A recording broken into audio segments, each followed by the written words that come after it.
gonna come due clean eventually. this up. Well, yeah, because of the fact that. This is gonna be a lot for sale, eventually, this is for sale. This little piece here is gonna go to the order. And they were built for trucks. Where is it? Lighter. I don't know. But there's very lengthy. You should have spent a room Yeah. at something. Yeah. It's gonna change down to very It's simple. what, 2 down to 2 foot. Yeah, Yeah. maybe not. Maybe not. Plus there was a piece in between there to vacate. Imagine trying to build something for what's to come, 60 years, 80 years down the road, you Yeah, I know? know. Well, will we be hovering by then? Yeah.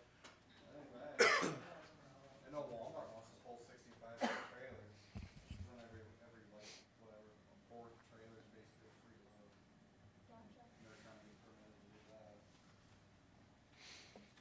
Yeah, the Casey's probably, they, my husband drove through the Hello. there was a cemetery Good evening, right on time, so, put you on speaker. Well, you see how they run over that curve right there. there? Yeah, yeah. It's like, Well, then I noticed. Are you there, Dan? Yeah, I'm there. Alright. You're ready to go then, I guess, since we get to 7. Wyoming, we had to do like a whole bunch of drive over curves in places where, you know, it was cheaper to do a drive over curve. Kind of changed the, cause you knew they were gonna hit it, even the school buses, like, there were several places. Old neighborhoods, it's like, well, either, we have to go in and service these kids, and Yeah. so the city like, make us a drive over curve, basically, and.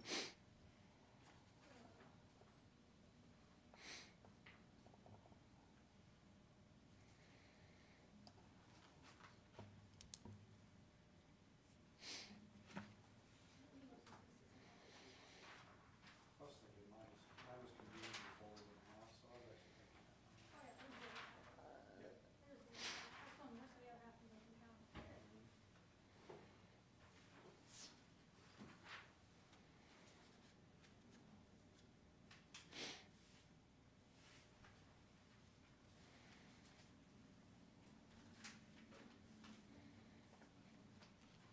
Also 7.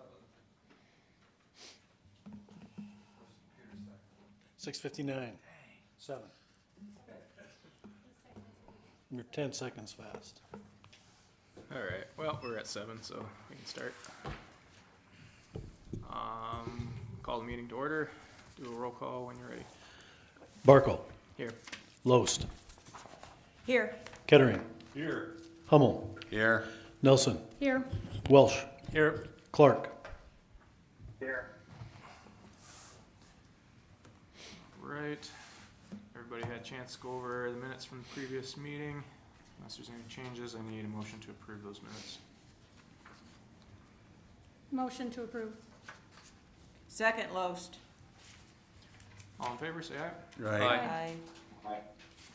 Opposed, same sign. Alright, motion carried. Is there anything to be added or changed about the agenda? No. Okay, then I need a motion to approve the agenda. So moved. Second. All in favor, say aye. Aye. Alright. Aye. Opposed? Right, motion carried. Conflict of interest declarations. Sherry, you wanna start us?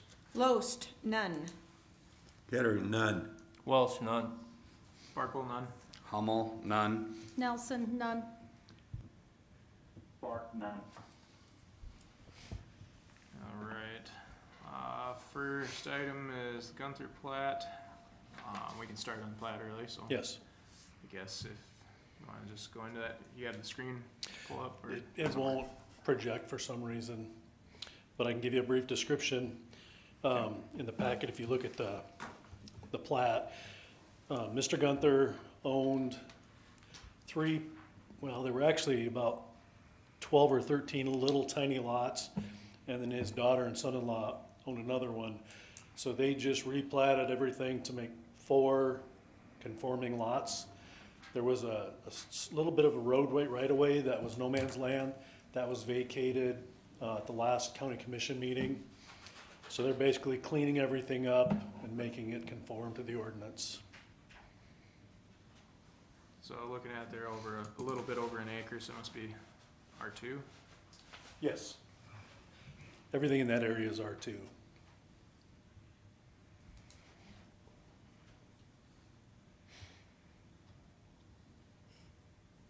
guess we're going from a bunch of little non-conforming lots to 4 conforming lots. That's So what we wanna do. we're going the right direction, so. Yeah. And it cleaned up some other goofy things out there too, so it's a good thing.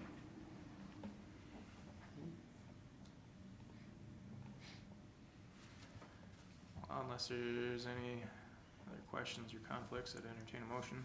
I'll move approval. I'll second. Okay, roll call vote when you're ready. Barkle, Yes. Loest, Yes. Kettering, Yes. Hummel, Yes. Nelson, Yes.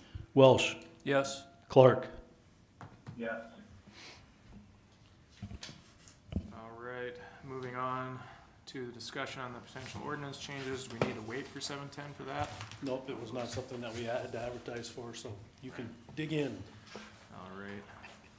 I guess, Don, I'm assuming you were working on this red line version a little bit, had some input on it? Yeah, Dan and I, met with, some realtors, some, bankers, and, tried to collect information on what would, be, more advantageous for people to be able to build houses, in the county. And, we put together this, these suggestions, and at our last meeting, we went through these again, second time, and made some changes, and then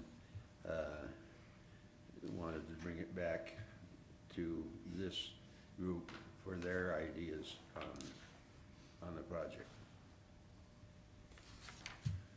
So I guess, reading through it, it seemed pretty straightforward on just basically lowering the minimum lot area on most of the Setbacks. different districts, but then I guess the ag zone district, I was a little confused as to that, cause by the way I read the red line, it'd be 1 dwelling per 160 acres, and I guess I don't know how you determine what the base density and how you transfer those rights between different properties and all that stuff, how that all works, so,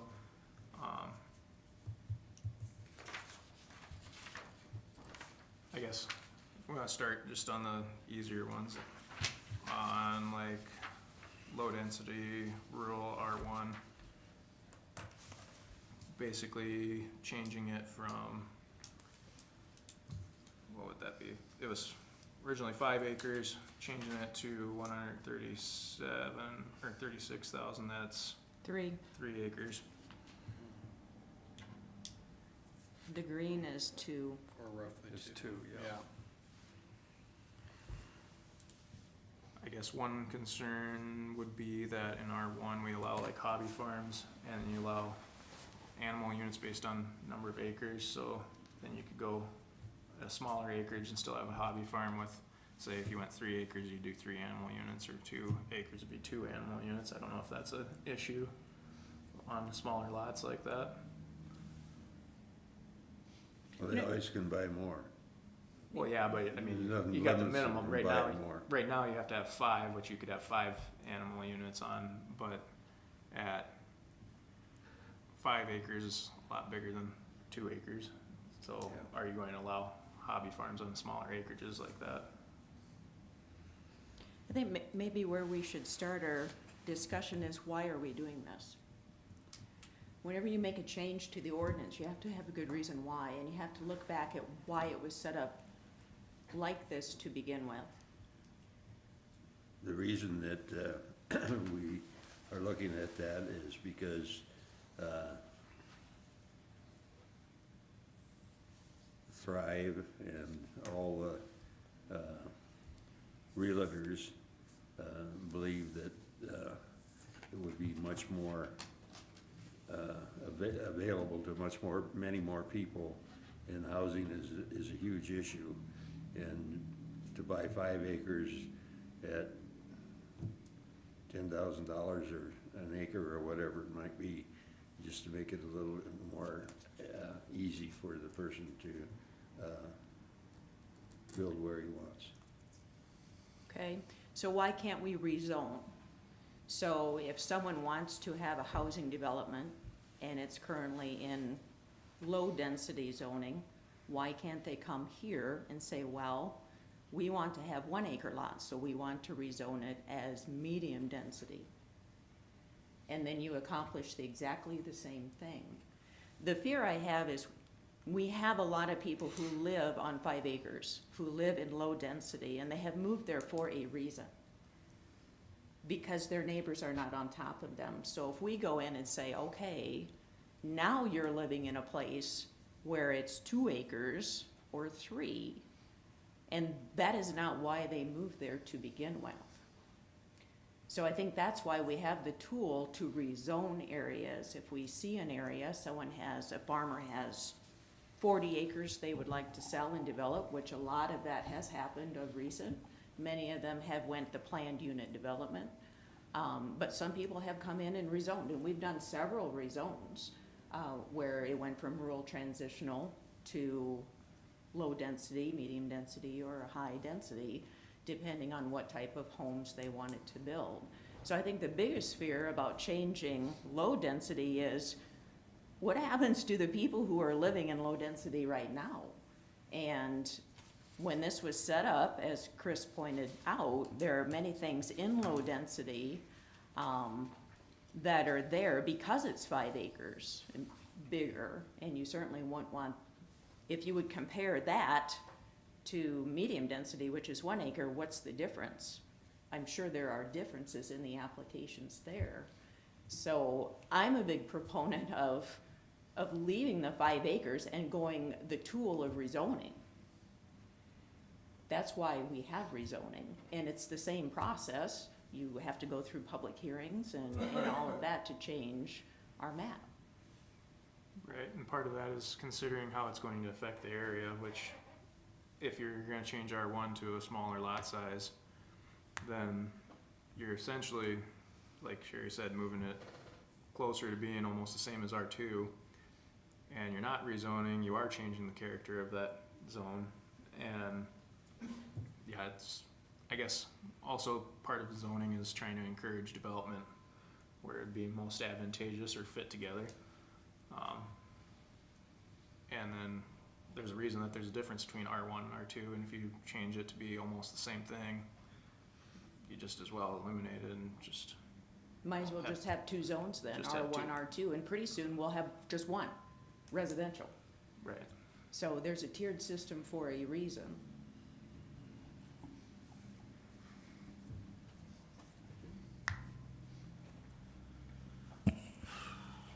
Yeah, I think the only one fear with that is that you might start developing a bunch of spot zoning. And that's one thing we've always stayed away from too. Usually they're connected somehow, so if we start putting R2 in the middle of R1 somewhere just because somebody wanted a couple lots or whatever, I think that'd be the only thing I could see that might be a concern if we went that route. So Gary, with the spot zoning, is there, like in our ordinance right now, if you meet the minimum requirements, say that I've got an R1 lot and it's 5 acres right now, and I come in and I say that I wanna make it R2 and split it up into 5 1-acre lots and develop it or whatever, is there any tools in our zoning ordinance right now that prohibits us from spot zoning that just because I have the minimum Well, acreage? And the process we've been using is that we generally, it's connected or close to existing R2 But does it say that in the areas. ordinance? It doesn't say that specifically, but that's been how we did it since I've been here anyway. Right. And so that'd be the only concern, because if all of a sudden you start getting little tiny spots of zones all over, then exactly what Sherry said, then there might start being concerns from the neighbors too about, well, are we just gonna continue on this pace and start having a lot here, a lot there? That might be something else.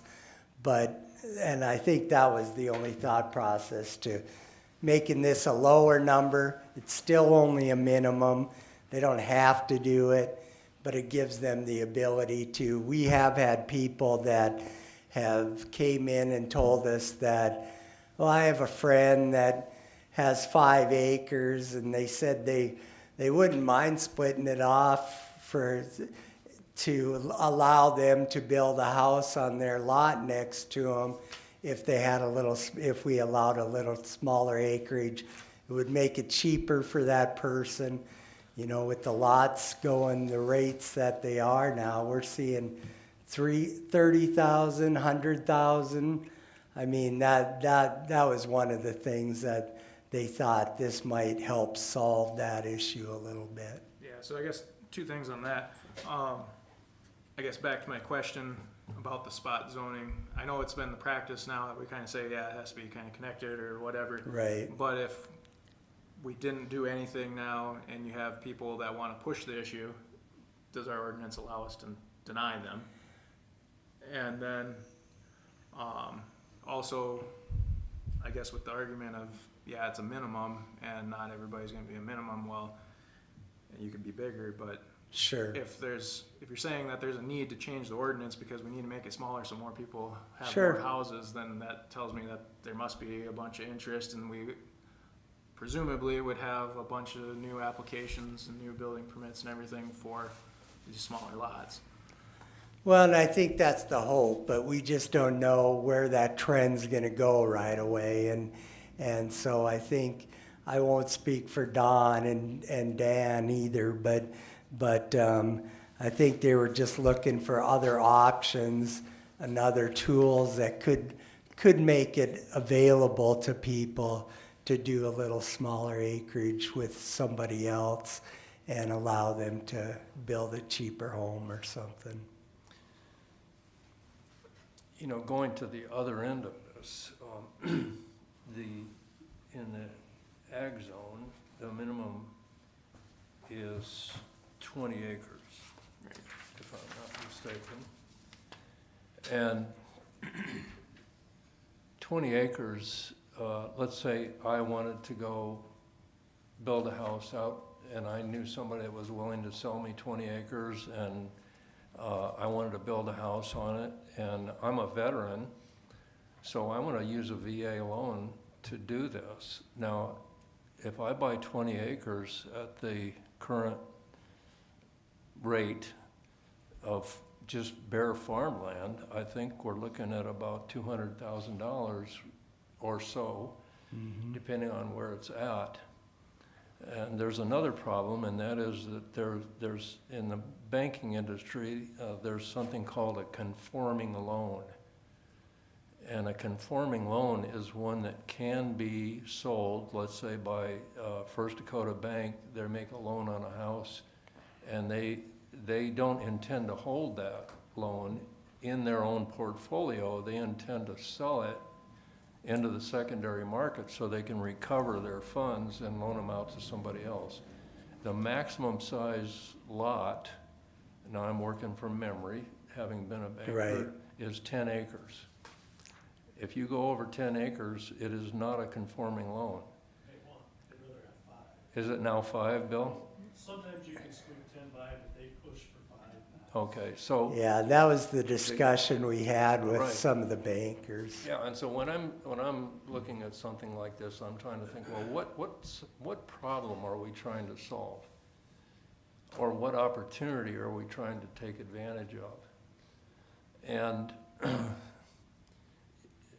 I think maybe the problem we're trying to solve, or at least if I could lay out what a problem might be, it is that our agricultural districts are emptying out. And with the result that our schools are emptying out. And that, you know, if you have a rural school bus, it picks up 10 kids in a 20-mile ride, that's not efficient. And so I'm anticipating that we're going to see, when these guys are my age, we'll have seen a back to the land movement again. I think that's gonna happen again. And I wouldn't mind seeing it happen in Yankton County, because I can imagine people living on the land, growing their own crops, raising a few animals, and those kinds of things. And I think that would be very beneficial to Yankton County. So I don't know about the R1, the R2, and the R3, but I do know that we have a real problem in our 20-acre minimum in the ag district, because it's keeping people who might want to live in the country from being able to do so. You're exactly right, and that's why this discussion with the R1 happened, basically, is in the past, we haven't wanted to make smaller acreages like they did years ago in the ag district, and that's why this back page here on the ag zoning basically allows, Don came up with the idea of giving them the ability to have 1 5-acre housing parcel on each corner, and where the intersection meets, so that it's just on the corner, keeps you from saving as much ag land as you can in that corner, and that's how that discussion started also. Right. So, I guess another thing that comes to mind, I really wish we had the machine working. Sure. So that you could project, and one of the questions I would have asked is for you to show us, where is R1? Where is R2? It's mostly out at the lake area, the Exactly. north side. Right, and where is R2? Same place, but more along the highway and Yeah, Riverside Acres. Riverside Acres. yeah, and then where is R3? Down down south of Deer Boulevard, most of Right. the R3 So it is. would, to me, if you're going to make these kind of discussions and arguments, it would be, we should take a systematic approach to it. I couldn't find a good map over there. She's digging into it.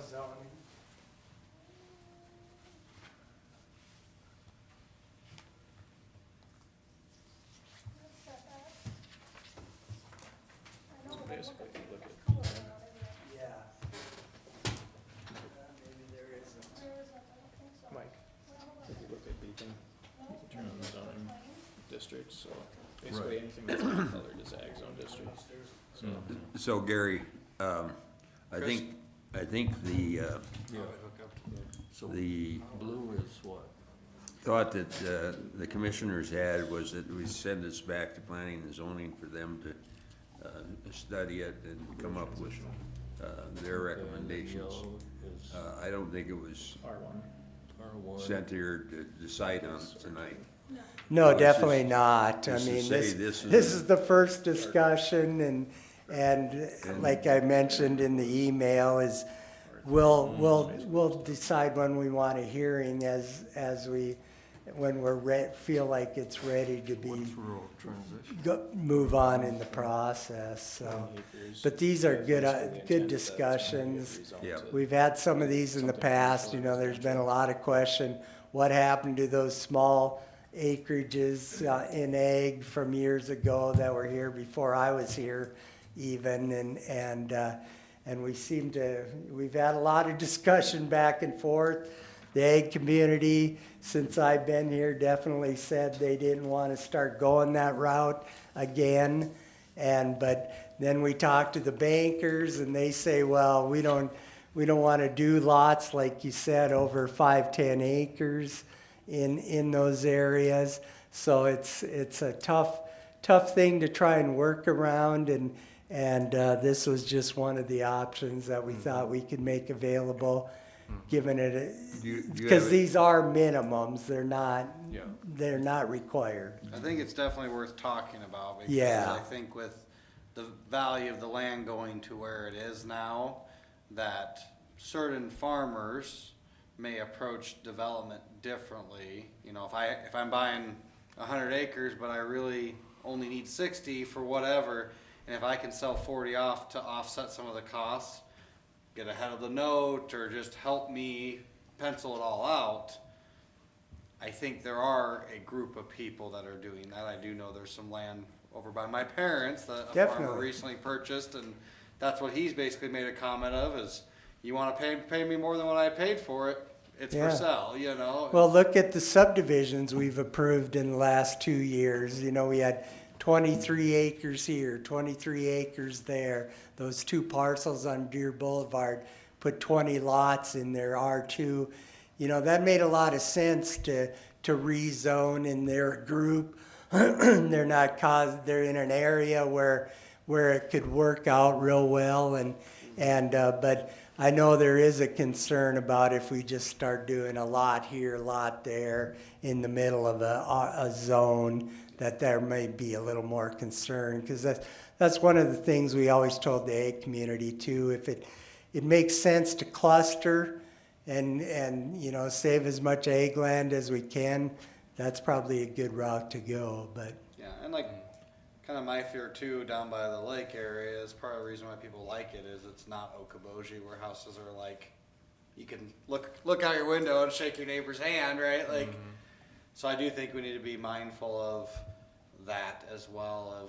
There was that comment made that when we met with the city, there was some concern about, us doing these kind of things and where that's going to lead. And because some of the realtors will tell you, there are people looking, like you said, for 5, 8, 10 acres land. There's plenty of it out there, but you know, it's how many are willing to sell is a different issue. And when you talk affordable housing, the biggest discussion has been the cost and how much if they know somebody that can give them a little better deal and save $80,000 or something, obviously that helps the cause. Yeah. Gary, is it possible to identify the number of 5-acre lots that there are? I know I've calculated it in the past, and I think we had 4,500 acres around that of R1 in the R1 is county. 4,500 acres, so that's Yeah. probably It's a good portion. 9 times 5 is 4,500, right? Okay. So we're not talking about a big deal with, Yeah. So on the same side, when we're talking about lot sizes and ag zone district, I guess the biggest fight that you're going to have for the 20-acre rule is basically the rights of the existing farmers in the area. Right. And I know the last time that Article 5 was revisited and done over, there was a few protections put in, but it basically only applies to someone that already has an animal operation, and it doesn't apply to anybody else that may be a new farmer wanting to start one too. And the reality of it, with machinery prices, land prices, everything, about the only way a young guy can actually get in on his own is through livestock. Right. And at the limits that the county currently has, without having to get a conditional use permit, you can't do it. It's not economical. It's not gonna work. Just flat out won't. If you're gonna go bigger than that, then there's not too many places in the county that you currently could just do whatever you wanted without getting basically the permission of all your neighbors. Right. And when you start dropping houses all over the place, then you're pretty much going to eliminate that because you're not going to get everybody to sign off on it. And it goes to the character of the district that we were talking about before. Right. Which, in an ag zone district, you should expect agriculture. I've said all this before. I probably sound like a broken record, but you should expect agriculture there, and that agriculture includes livestock. Or the next problem is in neighboring states. We've seen already that people have a problem with applying chemicals or spreading your manure or doing all kinds of different practices on your land. So right now, basically, the only thing that protects the ag community is the 20-acre rule. Right.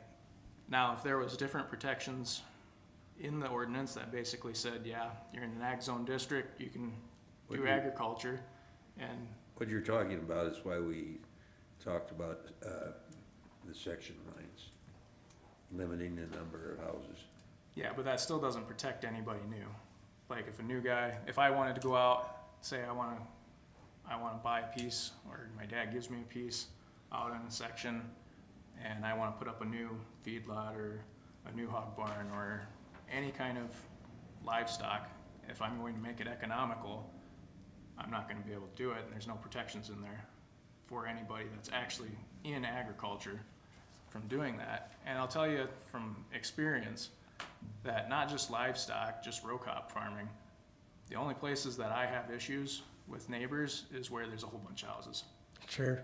And I farm quite a bit of ground that's by little strips of housing along gravel road or whatever, several different places, and that's the only places that we have issues. And it's not just issues of somebody complaining or what the county has in there. Other things you gotta take into consideration is, like when I'm out there, say that I wanna spray my field, there's different restrictions for different chemicals of setbacks and everything that I have to stay away from residences. So the more residences you plop out there, even if they're on the corner, the more of all that stuff that everybody has to deal with. Now, if there was something in the ordinance that says, yeah, you can have a house on the section line, or you can have a house every 5 acres, you have a 5-acre lot or whatever, but you can't complain about the farming part. If somebody wants to expand their operation, they can do that. Sure. Then I wouldn't see that anybody would have a fight over it.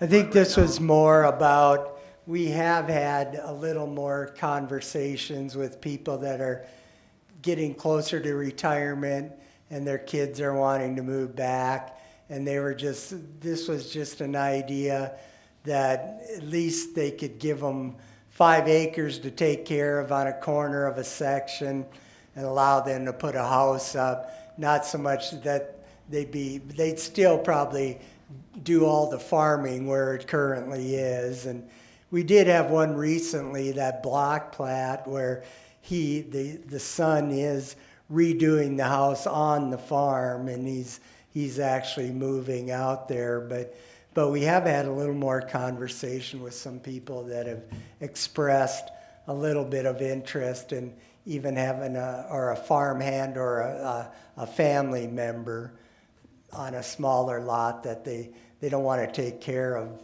10 acres or 20 acres. Yeah, but I guess that's kind of a dull argument to me. It could be, because anybody that's got an operation worth coming back to, Sure. you can afford to break off 20 acres, and it's not like you have to actually, in reality, take care of all 20 acres. You can put your house on an acre, and the other 19 acres of your plat or your lot, your family is still going to farm it, operate it the same. It's not an issue as far as that. That to me is Sure, just an yeah, argument that you I wanna totally split off. understand what you're saying, but we have been asked that. I mean, I know, and to me that just sounds like an argument where I basically want to get a special treatment where I can Right. take off We a have little that bit of case from acres and sell it. Bayville where they wanted to, bring a son home, and the Yeah. dad wouldn't 2 acres, 2.5 wouldn't acres. do the 20-acre gift to the son. Oh. So, Well, if you want them to come back and farm, you're not willing to help accommodate them like that. You got different family okay, issues, so and we're not there to here's two, help with that. here's two other things that, and I understand what you say, and I have a history of wanting to protect farmers. But you have property rights. The people that own property out there, they have some rights too. They don't have to be bound down by somebody that wants to put a feed yard next to their house. They can have some protection. And the other thing is, for most farmers, not all, but most farmers, that farm is their 401k. That's what they're looking forward to retiring at. Now, if they can sell off 5 acres and keep the rest, they can maybe plan their retirement for another 5 or 6 or 10 years that way. And, that was one of our thoughts there. But I understand what you're saying Yeah, and about the distances. well, and I understand that, that's why I say if there was actual protections in there, that if I wanna do what I want, what my plan is, you know, and you're talking about this money deal, if I wanna do anything with livestock or on the farm, it costs a hell of a lot more money than building a house. I mean, it's not even comparable. So if I was gonna go out there and I wanna put up a new feeding facility, or I want to buy a bunch of land or whatever, that's not something that I can say, yeah, I'm gonna sit down, I'm gonna figure it out, and a year from now I'm gonna do it. No, it might be, I'm gonna sit down and figure this out, and it's gonna be 5, 10 years down the road Correct, before yeah. I can actually do that. And in the meantime, the way that the ordinance is now, you plop a bunch of houses there, and you're talking about infringing on people's property rights. Well, I've just been infringed on, and now I can't do what I've planned for years at a time. And so the balance here, if we're talking about property rights, doing what you wanna do, you gotta have basic rules in these districts. That's why you can't go into an R1 district or an R2 district, and I can't put up a feed yard or whatever. You're not gonna have that happen. I can't go in the middle of town and build a hog barn or whatever. There's different rules for the Can't different. even build one in the country. No, you can't. So if you go, so there's gotta be some basic rules because of these zoning districts to kind of keep that in balance, but at the same time now, if I'm in an ag zone district, I should be able to do ag stuff and not be infringed on by everyone else. So that's, and what I'm saying is, in the ordinance now, that 20-acre rule is basically the only thing that is doing that.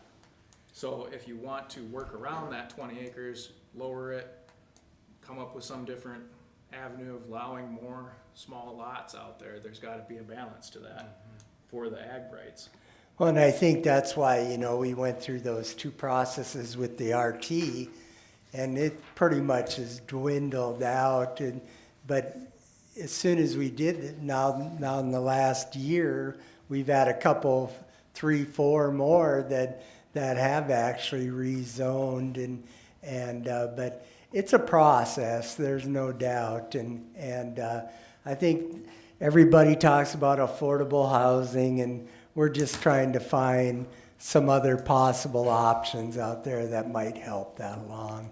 I think we talked about this last month too, of lot size is one piece of the puzzle. Right, We there's have no not- doubt. We have not got input of water yet, we have not got Right. input about, and I think it would be foolish of us to look at the just land requirements without bringing the other stakeholders to the table.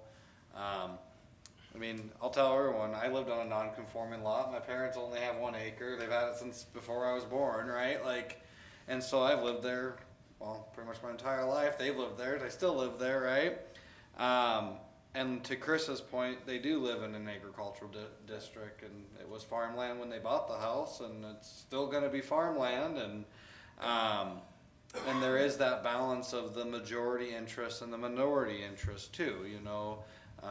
The big farmers are the minority. There's less of them than there are of people who want to build 3, 4, 5 acre homesteads. But there is a balance act, and we need to be responsible with that balancing act. And I think that's where, yeah, numbers are a start of the equation. I do want to think about the water piece, and I do want to think about, like what Chris said, is from a generational standpoint, is if land is becoming less and less available for him to work, he has to start doing value-added agriculture, which looks different than the farm that's right next door to my parents, right? And I think we do need to have that mindset of, you know, that R1 area, we don't want that lake to look like Okoboji. That's why those people are selling their houses and buying them out here and spending money, or they're going to Lake of the Ozarks or wherever they're going, because they want it. And you know, we see in the Black Hills with some of the practices out there in different areas have kind of ruined the appeal of the Black Hills, right. And growth has become stagnant in those areas.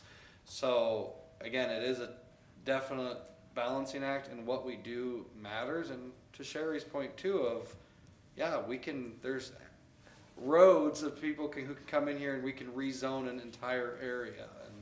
And that helps not only the services, it helps everybody. It helps the Right. water, it helps the school bus, cause I go pick up at one joint location and 20 houses feed that joint pickup. When we go move snow, we now have a medium density area that we can service higher up on our priority list, instead of, like we said, spot development, where it's like, how are we gonna run our plows, how are we gonna be maintaining roads? The sheriffs now have to know more 911 addresses, and they have to service.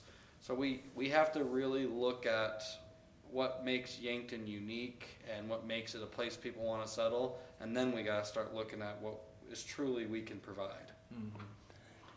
You know, another thought along that line is that Yankton County isn't just one place. There's the James River Valley, which is entirely different than the area, the farmland on the plain north, north of the lake area, for example. That looks like Iowa. Right. Just rolling prairie. It's the most beautiful farmland you could ever possibly want. The James River Valley, on the other hand, passes through almost the whole county from northwest down to southeast, and the topography of that valley and all of the area surrounding it, plus the floodplain in the bottom, is really not very farmable from a big ag point of view. It would be very well suited to smaller operations, somewhat like the vineyard over in Vermilion, or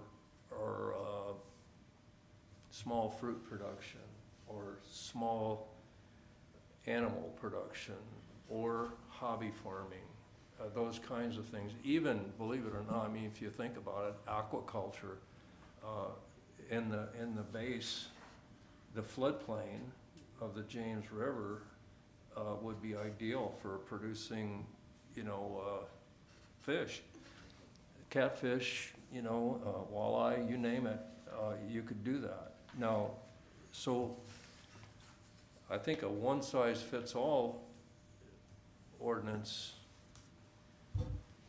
the 20-acre thing fits exactly what you're talking about, and you're right. We don't want to endanger that kind of agriculture. On the other hand, there are areas where you can't really do that kind of agriculture, and maybe we could have a cutout for those kinds of areas. Because we're gonna be partnering with water and electric to make sure services are Exactly. available. We don't have anything to do with either one of those, the county. What's Well, I that? understand, The but county doesn't have anything to do with we need to it. make sure that if we're gonna write an ordinance, I guess we don't need to, it's the person who buys the property and goes through the process. Yeah. But I believe if we're looking at breaking out an area, we need to make sure we understand what that looks like from a sanitary district and a different thing like that. Because if all of them gonna be on septic, we wanna make sure their lot sizes are suitable for that or whatever. So, That's just what the state does. The state of South Dakota. There's a minimum of Their 40,000 minimums are or- Yeah, just but if we're gonna go through the ridiculously process low. of either yeah. encouraging rezoning in an area or changing a zoning district, we should make sure that you have the stuff there to actually get the growth that you're anticipating. Or else we're gonna be back to the same conversation. Otherwise, I tried over here where you wanted me, found out it was still too expensive, so I'm still looking here and I right. want you to do this for me, Yeah. and There's so, their answer. yeah. It's too expensive, they can't do it. Yeah, and I think that's part of this discussion. I agree that we need all those things, but I think in this aspect, they're thinking more of a onesie twosie type thing where, we know the struggles with the rural water, and they want an engineering plan. They want to know how many lots are going into an area, before that, and can talk about whether or not they can supply water to it and things.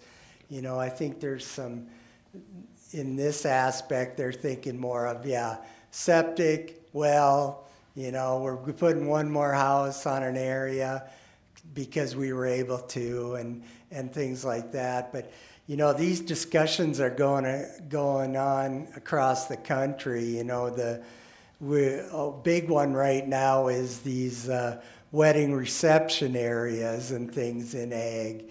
And they're going, well, how does that fit into the ag world? But there's a lot of people that are wanting to convert their barns into a wedding reception area. There's one up just across the Turner County line that I've been at, and there's a lot of those kinds of businesses that people are trying to figure out, well, how does that fit into our zoning structure and add value and things like that. And so, yeah, these are all very good points. I think it's great. The discussion is great, and that's why we wanted to come back to this group. So what I'd like to see from you all is us all, not you all, us all, is come up with our recommendations. And if it fits what you're talking about, gotta have water, gotta have electricity. I want nothing more than Yankton County to answer this call, right? I want nothing more than to see growth. My dentist today told me that one of the new clients just moved here from Washington State. Why'd you pick South Dakota? Christy Nome. Do you have a job? We both work remote, so we could have picked anywhere, right? Like, and you know, sounds like they just kind of came out on a whim, like bought a house and moved here, you know? I want nothing more than answer the call, but I also want nothing more than to be able to drive down a gravel road along the Jim River with my Jeep or whatever and see nature and enjoy it. And I want nothing more than the school district to be able to responsibly be able to run routes, and we're able to maintain the infrastructure required to support the growth. And that's where I think it's definitely that strategic advantage of us having these conversations today, making recommendations. And like Mike was exactly right, you know, up where by Dan lives, yeah, his kids are literally the only ones on the bus. They used to have a full bus going from that area, and so it's definitely changed. It's really a challenge. One thing, we should probably not think of any of this in terms of affordable housing. The fact is that It's gonna be a premium. it's just not affordable It's gonna be a for a premium. factory worker and a clerk to even think about building a house out in the country. They can't do it. And, you know, it's tragic, but it's true. And so the discussion of affordable housing really is a Yankton City thing. I don't think you can do it in the country. And the People- Yankton people, the Yankton government people would agree 100% with you, because they don't wanna lose any of those houses going out to the country. People move. True. You- And they you- shouldn't. You look at my house, I don't know what our house is worth. Well, Zillow probably says 305, I don't know. Yeah.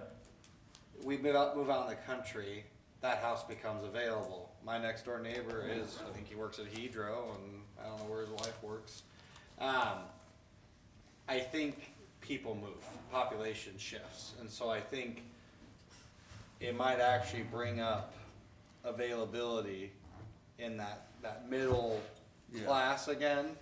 Cause you're right, it's gonna cost me a hell of a lot more than 305 to build my house in the country at a, you know, barn dominium's what, $150 a square foot, so. Yeah, and not to 200 square mention that foot, when you so- live in the country, you're your own water department, Yeah. your own sewer department, your own highway department, Yeah.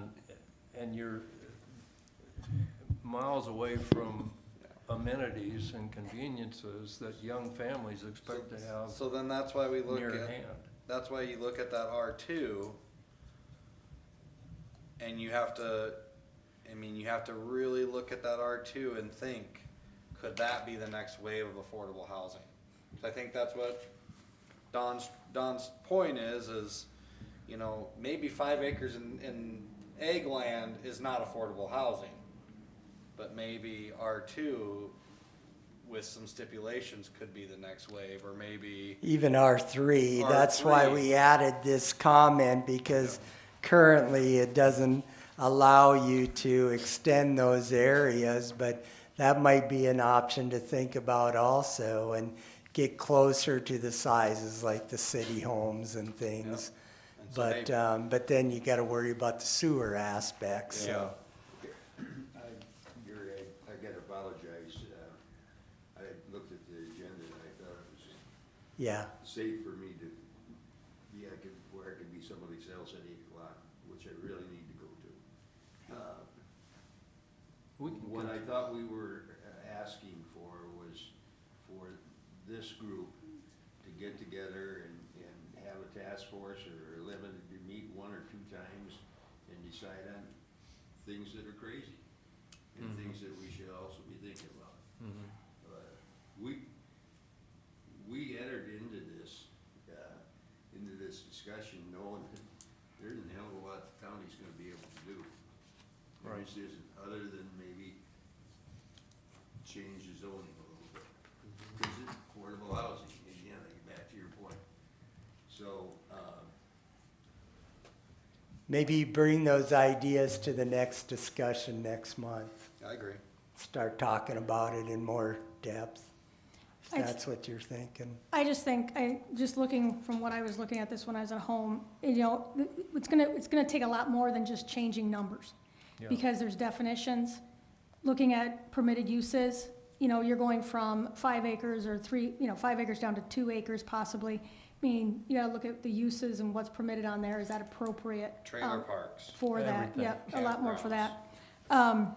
Thing about it too, talking about the acreages back in the day, I was looking at some photographs from the 1970s, 80s of farm places. The thing about it is, yes, those farm places had families on them, but those families farmed. They have an operation, and a lot of them, cattle, hogs. I mean, it was amazing back just in the 70s. All these family farms, these farms and the operations that they had, and now they're gone. And the thing about it is you can't just say, well, let's bring those back, because what you're bringing back is not people who are farming. You're putting people in there who are not used to ag. I mean, look at how many of you drove on the roads this fall. It wasn't fun. Was not fun. You put people in the country who are not used to that, watch out. Because it was awful. It was awful. But we live with it because we live in the country and we know what it means to live in the country. What concerns me is you start putting people out there that think they're living the residential life, you know, they're living in the town. It's not. It's the country. It's different. And that's concerns me. And go back to what Chris said.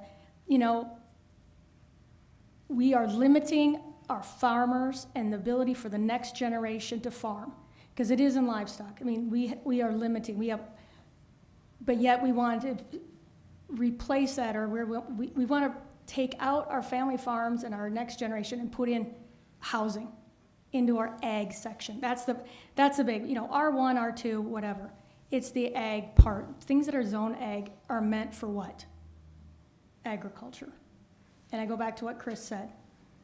I heard on the radio this last week that in the year 2075, it'll be impossible for the United States to feed its people. Because so much land will go away from farming into other reasons. Or things like you're talking about restrictions on being able to spray or farm the way you all know that it needs to be farmed. I agree with you. If you look at what's So- coming, so- carbon intensity scores, farmers are going to be held to that, and it's So going to be what- based on what your, I'd like you know. to hear from this group is just Yes, we'll work on it. 5 or 10 Right. bullet points that this is what we believe. Write out your thoughts for the next meeting. Because I don't disagree with you on almost everything that's been said. One last thing, if you see the handout, because you must have I saw this today when I was researching, I saw this exact one.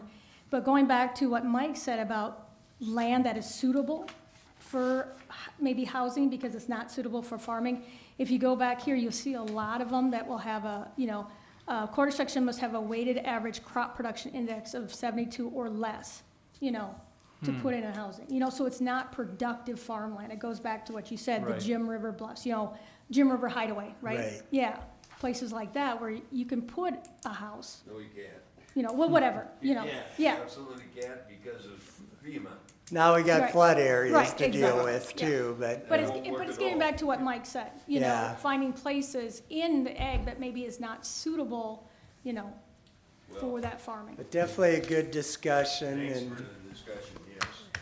And and we'll just Gary, put then? discussion on next month's agenda again, Sure, so. I guess Gary or Don, or if anybody real quick, on like the red part on here for the section 513, I guess if you could kind of explain Yeah. that to me, I guess I'm confused by that, how that works. don't worry about it. Okay. We'll come back to it. Afterwards. This is simply for water, electricity, buses. Right, If you force Four them to be in corners. one area. I understand kind and of the it's gonna general limit idea Yeah. of it, the but number of acres that a guy can't spray on yeah, so I understand that, I guess I was just had a little bit of questions on. Yeah, no, I The agree, I particulars on it, understand. And you're right, I mean, I have friends too that's one of the things they talk about. You put 5 houses on a section line road, farming area across the road, and then they Thanks, tell Don. me all the sprays coming to them, Yeah. all the time on a regular And the basis. farmland behind Ruins them their sounds garden corrupt and, and- I guess- think we're all on the same Well, line. no, so I guess my question on it though is like, so you're counting the base density of like the ag, like in this example of base density of the ag district is 1 dwelling per quarter section, which quarter section is 160 acres, so I don't know Right. what that to me seems like it's a lot more restrictive than 20 acres, but anyways, placed on 2 section lines, sure, it could be 5 acres, but again, it's only, so are you taking into account the current density of the ag zone district is how that would work? So if you're taking that into account, 1 house per 160 acres, we're probably over that already in Yankton County. And Oh, yeah. then even if we weren't, it's talking about rights can be transferred from one quarter section to another. How do you Right. determine whose rights you're taking away from another quarter section and all this other stuff? Yeah, that would be all based on how the deeds are read and stuff, are But I mean, like, if set I up wanna and take, things. if I wanna be on this quarter section, then what, I gotta go purchase the rights from somebody else on their quarter section? and move them Yeah, over? could be. Yeah, And Like, in how an does all It's that- just a example, thought. if you own the whole section, you'd have 4 housing Right. eligibilities. You could put them all in one corner, Oh. and you'd be done. You're Sure, not building but then anywhere that's, else. you got 4 eligibilities on 640 acres, whereas right now you could split up into 20 acre parcels Sure. and have way more. Yeah, no, you So, could. so to me, this seems like if you're trying to encourage smaller lots or more housing or Right. something, we're probably already over the base density. in I Yankton don't County. disagree. And I would say we're probably way over it. Yeah. And, yeah, it seems to me more restrictive than 20 acre rule, but. Yeah. This is why a one-size-fits-all just isn't gonna work. No, it's tough. It has to be and, area by area. There's a and- lot of things that are involved, like you said, and we're just, I think everybody's just trying to think of ways to help push some of this stuff forward. We know we can only do so much unless we get a sanitary sewer district out that way, and, Well, how it's about the just- lake area? Maybe we could start with that. well, that's exactly, that's mostly That's what the we're largest talking one in the about, state. because What's that? we That's know, that's the largest- we know the largest east one in the state area, without I know. sewer. yeah, You just we know wait till the we have a east wet area year and got all those hit people with down on Deer FEMA, Boulevard so. are gonna be Yeah, that's swimming in their own. And like I said, we have to at least review this, Yeah, because I don't know, I don't have the last revision date or whatever, but review date, whatever you guys call it here, amendment date or whatever. Things have changed. In 2020, things changed. People didn't have to report to work, and the economy changed. So we have to review it to see if the current needs matches how Yankton County wants to grow in the future and what Yankton County can support, or if the current needs need to go somewhere that has more of the Jim River Bluff area and that type of land established, that we're not trading value-added agricultural land for homes. And So does the ordinance right now, does it allow us to basically do a blanket zone over an area? Like, when the ordinance was initially implemented, arbitrary lines were drawn on the map, said this is gonna be R1, this is gonna be R2, this is gonna be rural transitional, this is gonna be ag zone district, whatever. Are we able to do that now, or somebody has to actually put an application in to rezone their parcel? At this point, yeah, you pretty much have to put an application in, and that, from what I'm told, I mean, that was, you know, that's, should be based on your comprehensive plan, which is, when you look at that, it kind of falls in line with some of that, but yeah, there probably should have been a little more upfront look at how it ended up being set up, because there's a lot of areas in question that, and a lot of that rural transitional area especially. Well, So is your question, can we rezone? right.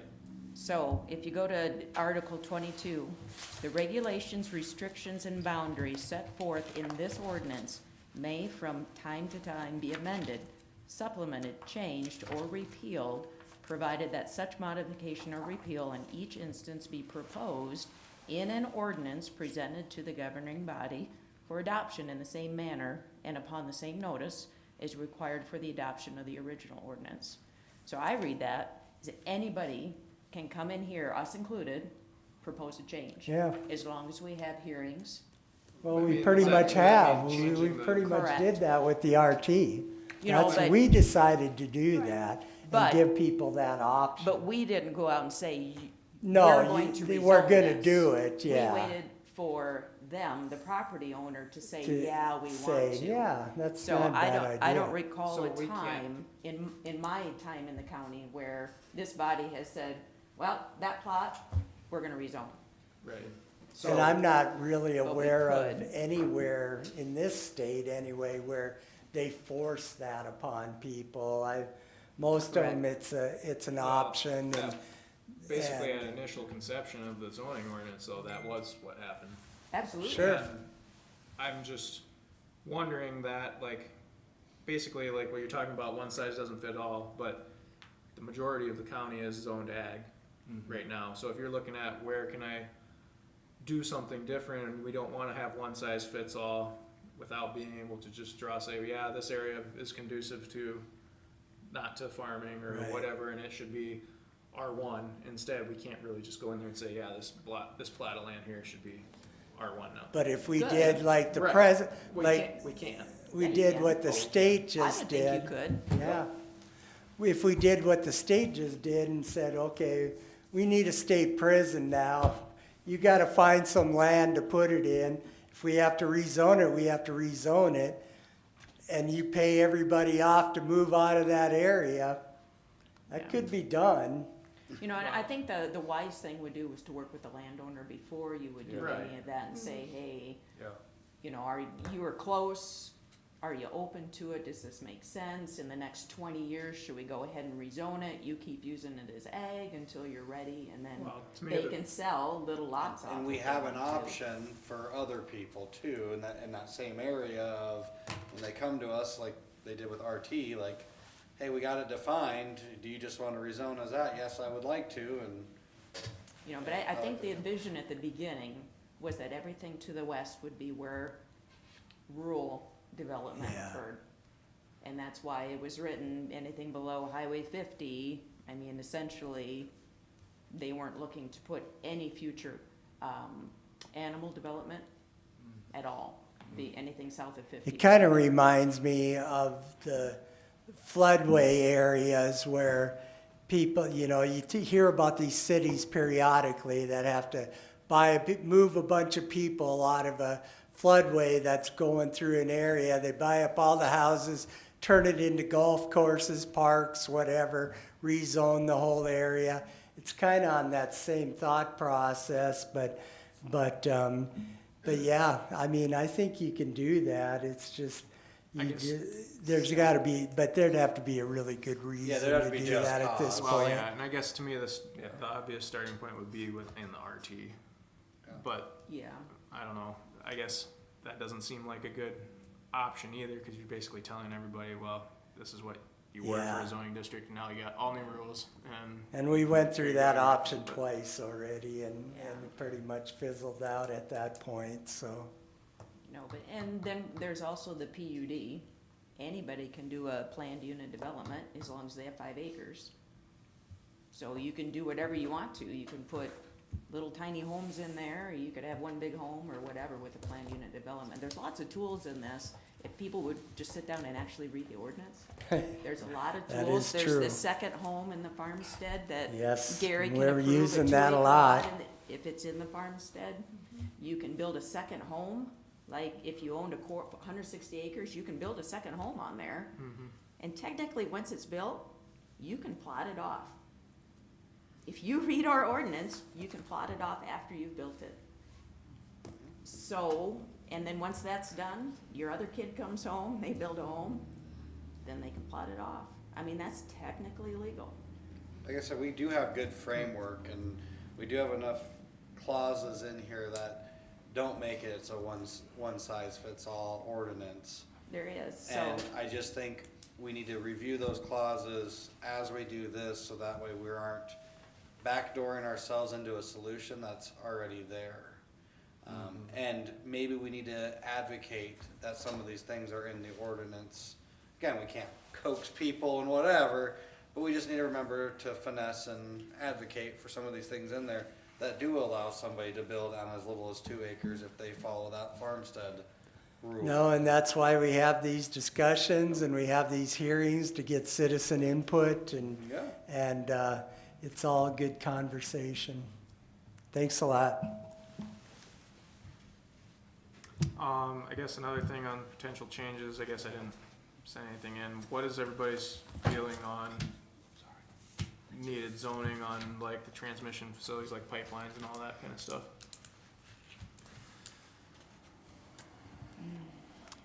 I haven't had In other time words, to are you review. talking about working another thing like we did with the wind ordinance? Right, is there a need to have something in there? Cause basically right now we don't have anything for pipelines or they say like linear transmission facilities or whatever. Well, I've thought about this some, and, you know, there are so many possibilities, you know, so pipelines, okay? What if a huge corporation decides they wanna build a giant lithium battery storage facility someplace? What if somebody decides they want to put up a server farm someplace? What if somebody decides they want to do charging stations? What if they decide on and on and on? You could never get ahead of it.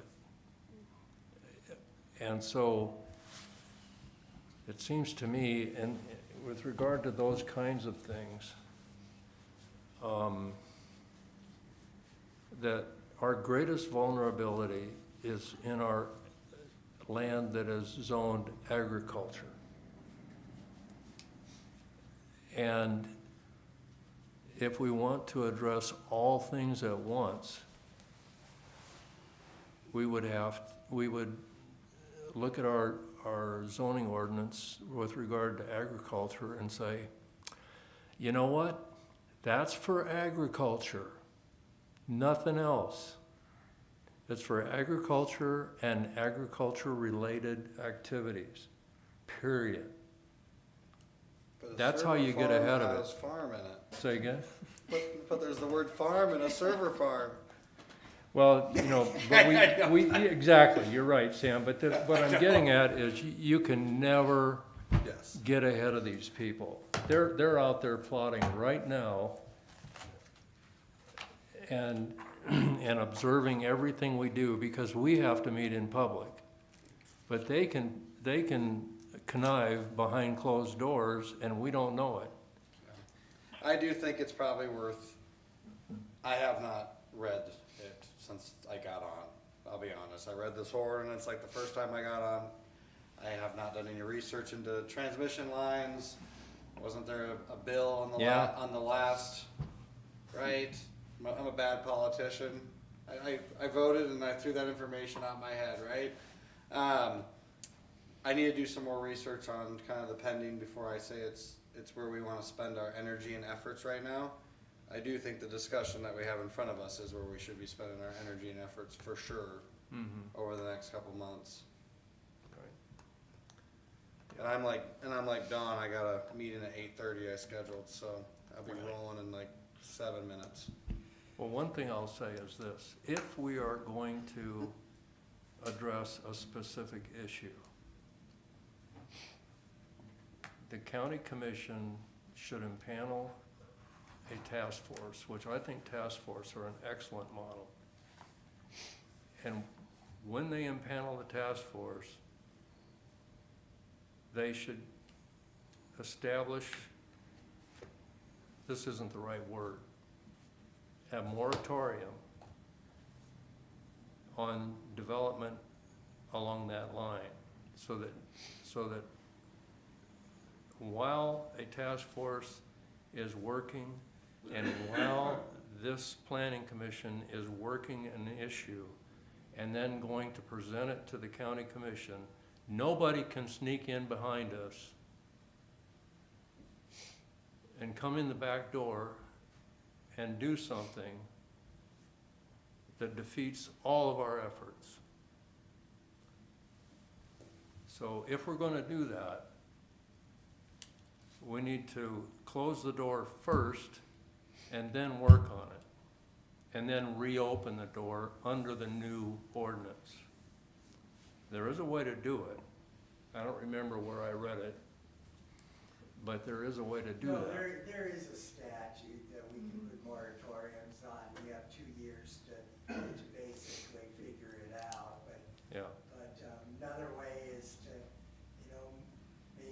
make something,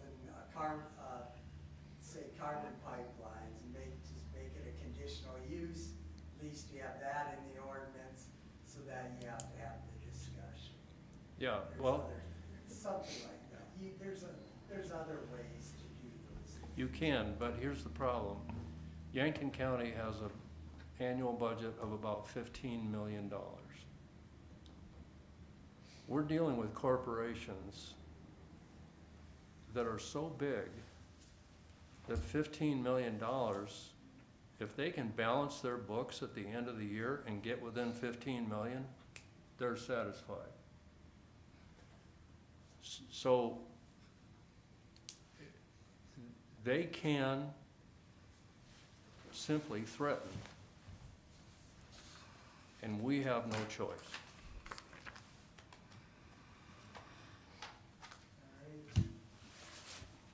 Want to move on to any public comment, or what's next? I guess unless anybody else has anything to add. I was just gonna say, I'll probably know more after Friday. I have a meeting on Friday, but data centers, keep an eye on those. Say again? Data centers, keep an eye, they're coming.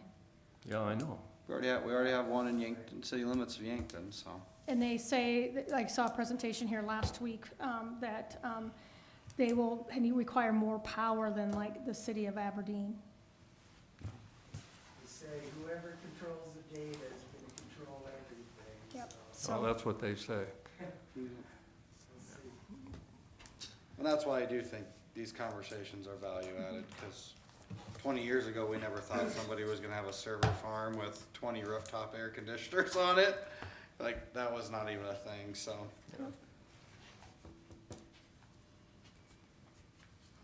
All right, unless there's anything else, I'll take public comment. Anybody? You sat there the whole time. Come on, man. There you stand. That's why I poked Welch on for you, so you could talk. Yeah, I'm at Conway, I live up north. I haven't read about the, changing the zoning or anything for the smaller we don't wanna say properties. I know I own 10 acres, that was part of 160, I think that's the way it is right now, it can only be split, just 110, it was an old farmstead.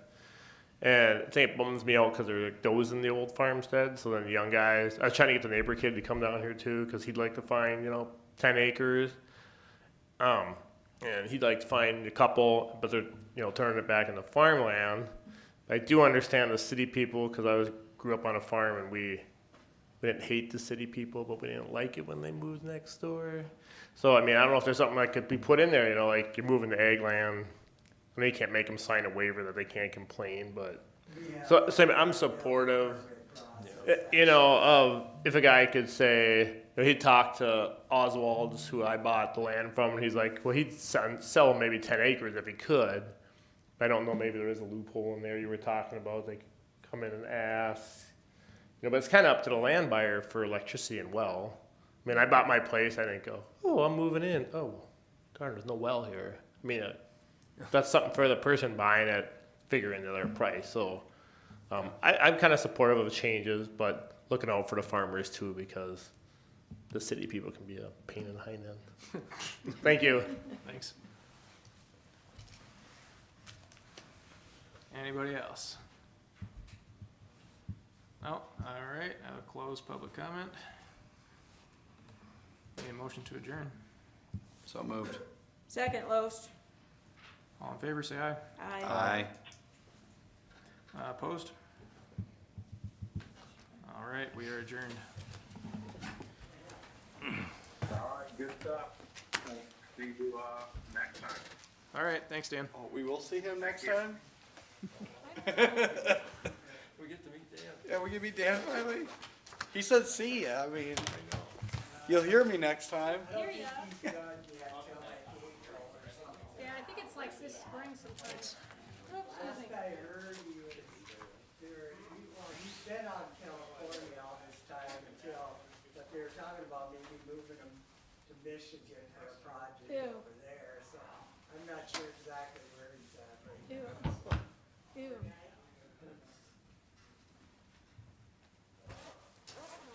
Thanks for coming. I'll give him this, but these are the more normal meetings.